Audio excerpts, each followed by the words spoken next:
اختر مو امت بربر مبارک زخم وطن بهار مبارک نیکمرغه لوی اختر مو مبارک شه. راځئ چې د لوی اختر په اړه د جامعه ریاض العلوم کابل زده کوونکو څخه اسلامي معلومات راغونډ کړو.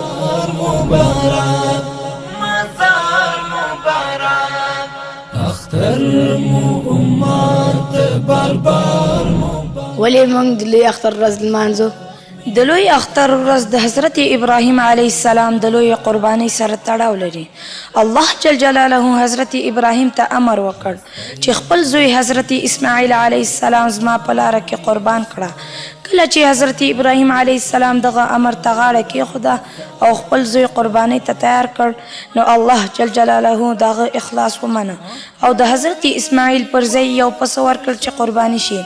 د ابراهیم علیه السلام دغه پیښه د اطاعت، اخلاص او تقوا ستره نښه ده، ځکه اسلام او مسلمانان دغه ورځ لمانځي.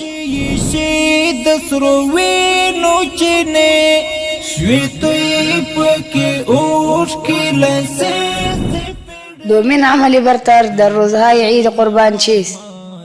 دومین بزرگترین عبادت در روزها قربانی کردن است، به خاطر یاد حضرت ابراهیم و اسماعیل علیهم السلام و به خاطر فرموده خداوند متعال فصلی لربک وانحر.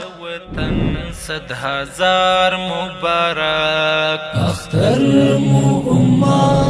ما هي أعظم العبادات في هذه الأيام؟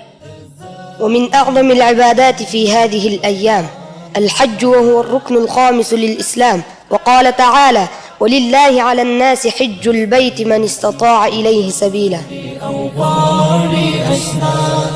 دهر شيء دورا مزار مبارك اختر What message would you like to share with Muslims around the world? To all Muslims, let's share our happiness and sacrifices with each other and support those who are less fortunate.